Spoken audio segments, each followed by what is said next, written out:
Ever feel like the things you're supposed to do to be successful can actually hold you back? Yeah. Like if you're doing a great job, Right. shouldn't you be set up for the future too? Makes sense. Well, today, we're tackling a concept that turns that idea on its head. Okay. The innovator's dilemma. It's a real head-scratcher. Is it ever? Clayton Christensen, who dove deep into this, Yeah. found that often it's the companies everyone sees as the best, Right. the most well-run, Uh-huh. that stumble when something truly new comes along. So it's not about being bad at business. Nope. It's about being too good at the old business. You got it. We've got Christensen's book here. Right. Ready to unpack. Yeah. Plus some wild examples from the tech world. Oh, wow. Even excavators, believe it or not. Excavators. Okay. Right. And what makes it so tricky Yeah. is that this isn't about ignoring your customers Right. or making reckless bets. It's about understanding the context, the whole ecosystem a company sits within, Okay. which Christensen calls the value network. Okay, let's unpack that. Right? What does he mean by value network? Think of it like this. Okay. You're a company, right? Right. But you're not an island. I guess not. You've got your customers, their expectations, your suppliers, Right. even the way your competitors operate. Yeah. All of that forms this web, this network. Okay. And what Christensen found is that companies can get so good Yeah. at serving their specific network, Uh-huh. they miss what's happening elsewhere. Okay. I'm starting to see where this goes wrong. Right. You're so focused on keeping your people happy, Mm-hmm. you miss that a whole other group of people Yeah. want something totally different. Exactly. Ooh, sneaky. And that's where disruptive innovation sneaks in. Okay. It's not just about making something a bit better. It's about offering something that initially might not be as good, but it's cheaper, simpler, or appeals to a whole new set of needs. Okay, I need an example. Okay. This is all sounding very abstract. Think about the early days of personal computers. Okay.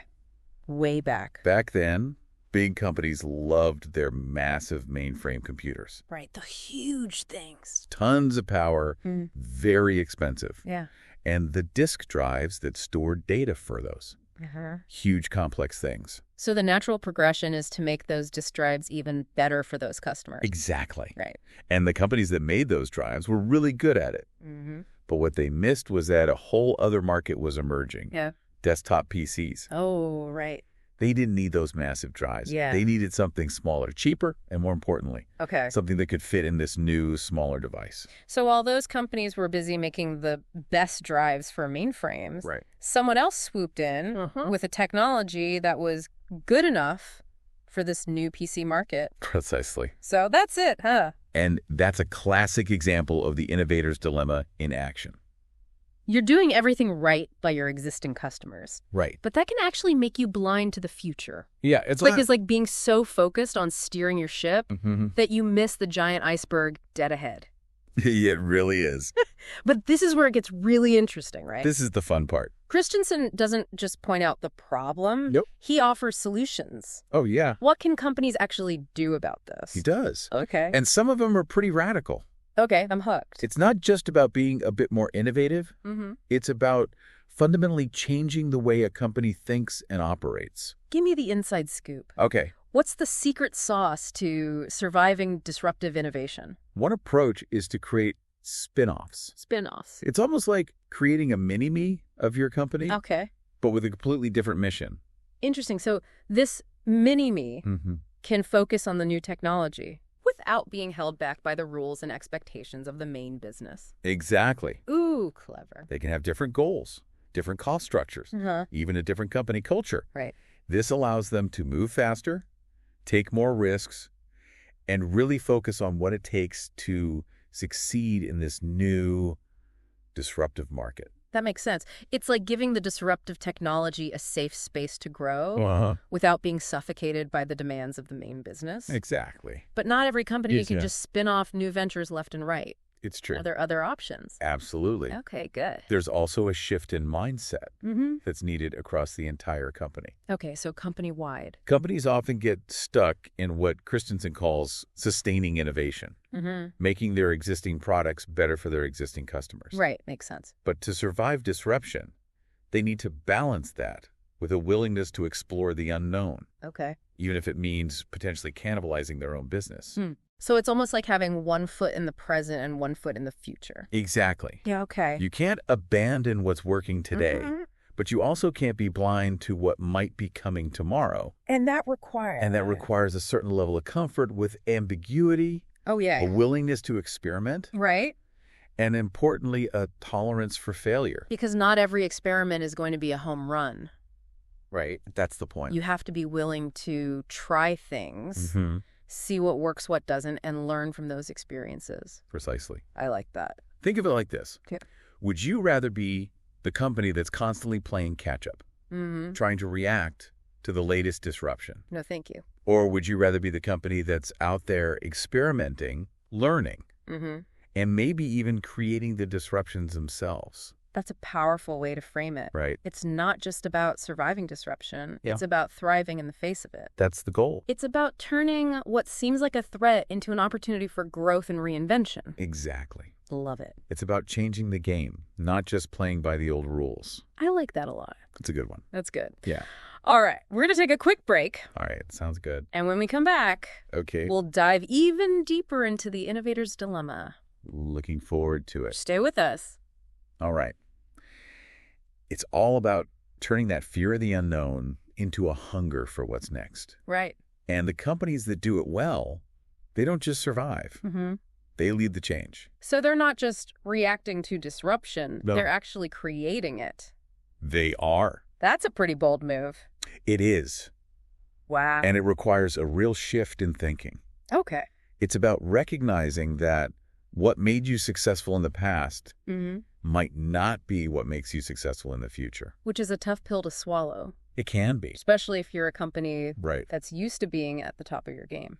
Absolutely. You know what I mean? It requires humility, Yeah. a willingness to learn, and a certain amount of risk tolerance. Speaking of risk tolerance, Okay. Christensen talks a lot about this idea of resource allocation and how it can actually hinder disruptive innovation. Right. Can you break that down for me? Of course. Okay. Imagine you're a big, successful company. Okay. I'm imagining. You've got established processes for deciding where to invest your money, your time, your best people. Right. And those processes are usually designed to support what's already working, Makes sense. what's generating profits today. Which makes perfect sense. You want to keep the engine running, right? Exactly. Yeah. Got to keep the lights on. But here's the catch. Okay. Disruptive technologies often start out small, Yeah. unproven, and even unprofitable. Uh-oh. They don't fit neatly into those established resource allocation models. So they end up getting overlooked, starved for resources, Yeah. even though they might hold the key to the future. Precisely. That's so frustrating. It's like trying to plant a delicate flower Okay. in a field of weeds. I see where you're going with this. The weeds are already established, they're sucking up all the sunlight and nutrients, Right. and the little flower doesn't stand a chance. So what's the solution? How do you create space for those disruptive flowers to grow? One approach is to create separate budgets and funding mechanisms specifically for disruptive innovation. Okay, so like a protected fund. It's like setting aside a dedicated plot of land for those delicate flowers where they can get the sunlight and nutrients they need to thrive. So you're basically saying don't judge these disruptive ventures by the same standards as your core business. Exactly. Okay. Give them the space and resources they need to grow at their own pace. And it's not just about money, Yeah, it's right. about talent too. It is. Often a company's best and brightest Right. are assigned to the biggest, most profitable projects. Makes sense. But to truly embrace disruptive innovation, you need to be willing to assign some of your top talent to these new, unproven ventures. It's true. It's about taking a bet on the future, even if it means taking some resources away from what's working today. Precisely. Ooh, risky. It's about having the courage to invest in what could be, even if it means taking a risk on what might not be. It's like that old saying, you can't make an omelet without breaking a few eggs. I love that one. You have to be willing to shake things up to disrupt your own status quo if you want to stay ahead of the game. Exactly. I'm getting fired up over here. And that's where leadership comes in. Okay. It takes a strong leader, someone with vision and courage, to champion these disruptive ventures and protect them from the antibodies of the core business.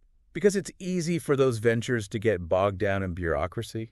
Right. or to get shut down by people who are threatened by change. All the time. Yeah, it's tough. That's why it's so important to create a culture that embraces experimentation, that celebrates failure as a learning opportunity, and that rewards people for taking risks. It's about creating a culture that's comfortable with ambiguity. That's not afraid to challenge the status quo. Right. And that's constantly looking for new and better ways to do things. Precisely. Right.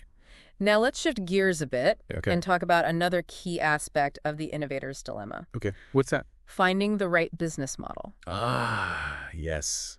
The million-dollar question. It is. How do you actually make money from a disruptive technology? It's a crucial question. It is. And it's one that trips up a lot of companies. Yeah, I bet. You see, disruptive technologies often create new markets. And those new markets require new business models. So you can't just take your old business model and try to shoehorn it into this new disruptive space. Exactly. Nope, not going to work. You need to find a business model that aligns with the unique characteristics of the disruptive technology and the emerging market it's creating. I see. This often means being willing to experiment, to try different approaches, and to iterate quickly. It's about being flexible, adaptable, and willing to pivot as you learn more about the market and your customers. Exactly. Makes sense. There's no one-size-fits-all approach here. Right. It's about finding what works best for your particular situation. Now, we've talked a lot about the challenges of disruptive innovation. Yeah. But let's talk about the rewards for a moment. Okay. Fun stuff. What are some of the benefits of embracing disruption? Well, for starters, it can help you stay ahead of the competition. Okay, stay ahead of the game. By being the first to market with a disruptive technology. Right. You can capture a significant market share and establish yourself as a leader in the new space. It's about being the disruptor, not the disrupted. Yeah, I like that. And it's not just about market share. Okay, what else? Disruptive innovation can also lead to significant cost savings. How so? By finding new, more efficient ways to do things, you can reduce your operating costs and increase your profitability. It's about doing more with less, about finding creative solutions to old problems. Exactly. Okay, I like that. And perhaps most importantly, disruptive innovation can lead to new products and services that create real value for customers. By solving problems that customers didn't even know they had. You can create a whole new level of customer loyalty and satisfaction. It's about creating delight, about exceeding expectations, about making a real difference in people's lives. Precisely. Powerful stuff. And that's what makes disruptive innovation so exciting. It really is. It's not just about making money, it's about making a positive impact on the world. I love that. Right. All right, we're back diving deeper into the innovator's dilemma. You know, it's funny. We often think of disruption as this big dramatic event. Yeah, like a big bang. But what if it's not always so obvious? Okay. What if sometimes the most disruptive forces are the ones that sneak up on us? You're absolutely right. It's not always a sudden earthquake. Sometimes it's a gradual shift in the ground beneath our feet. That's one of the most interesting things Christensen points out. Yeah. Is that the very metrics companies use to measure success can actually blind them to disruptive innovation. Wait, what? How can measuring success be a bad thing? Isn't that the whole point? Well, think about it. Okay. Established companies, they're often laser-focused on things like profit margins, return on investment. Makes sense. Those classic business metrics. Right. You want to make sure you're efficient, profitable, all that good stuff. Exactly. Yeah, keep the shareholders happy. And those make sense when you're dealing with your core business, your existing market. But disruptive innovations, they often start out in these small, seemingly insignificant markets. Okay. They might not have high profit margins initially. I see. And they might not move the needle on those big corporate metrics. So they end up getting ignored. Right. Even though they might represent a huge opportunity down the line. Exactly. It's like those companies are wearing blinders, only looking at what's directly in front of them. Precisely. They're so focused on optimizing for the present that they miss the signals of the future. So what's the antidote to these success blinders? How can companies avoid falling into this trap? It requires a real shift in perspective. Okay. It's about recognizing that disruptive innovations often require different metrics for success. Like what? Early on, it might not be about profitability. Right. It might be about market share, customer acquisition, or simply learning as much as you can about this new market. So you're saying it's about being willing to play the long game, to invest in something that might not pay off immediately but could have huge potential down the road. Exactly. It's about playing the long game. It's about being patient, being willing to experiment, and being comfortable with a certain level of uncertainty. You know, this reminds me of something we talked about earlier. What's that? The importance of creating a separate space for disruptive innovation. That sandbox where you can try new things without fear of breaking the whole system. That's a great connection. And it's not just about physical space. Okay. It's about mental space, too. Oh, I see what you mean. It's about creating a culture where it's okay to challenge assumptions, to think differently, and to question the way things have always been done. It's about fostering a spirit of curiosity, right, of exploration, of what if. Precisely. And it's about empowering people to take initiative, to experiment, and to learn from their mistakes. Now, I want to bring this back to our listeners for a moment. Okay. We've been talking a lot about companies. We have. But these principles apply to individuals too, right? Absolutely. Okay. Think about your own career, your own skills, your own personal goals. Okay. Are you so focused on what you're doing today that you're missing the signals of what might be important tomorrow? It's like, are we so busy climbing the ladder that we forget to look around and see if it's even leaning against the right wall? That's a great analogy. I thought so. It's about being aware of the forces of change in your field. Right. Being willing to learn new skills and being open to new opportunities, even if they take you outside of your comfort zone. It's about being proactive, not reactive. It's about being a lifelong learner, constantly adapting and evolving. You know, this whole conversation has really got me thinking about my own value network, about the people and the ideas that I surround myself with. Am I challenging myself enough? Good question. Am I exposing myself to new perspectives? Those are great questions to ask yourself. They are, aren't they? And it's not just about seeking out new information. Okay. It's about being willing to question your own assumptions, right, to have your beliefs challenged, and to be open to changing your mind. It's about embracing that discomfort, that feeling of, wait a minute, maybe I haven't been looking at this the right way. Exactly. That's where the real growth happens. Yeah. Both for individuals and for organizations. Well, this has been a fascinating and thought-provoking deep dive into the innovator's dilemma. We've covered a lot of ground. Yes. From the challenges of disruptive innovation to the opportunities it creates, and from the importance of experimentation to the need for ethical considerations. Absolutely. But I think the biggest takeaway for me is that disruption is not something to be feared. Right. It's something to be embraced. It's a force that can drive progress, create new possibilities, and shape a better future. I couldn't agree more. I'm glad we agree. It's about seeing disruption not as an ending, but as a beginning, the chance to reinvent ourselves, our companies, and even our world. So to our listeners, everyone, we challenge you to embrace the spirit of the innovator's dilemma. Stay curious, stay open-minded, and stay hungry for what's next. Thanks for joining us on this deep dive. Thanks for having me.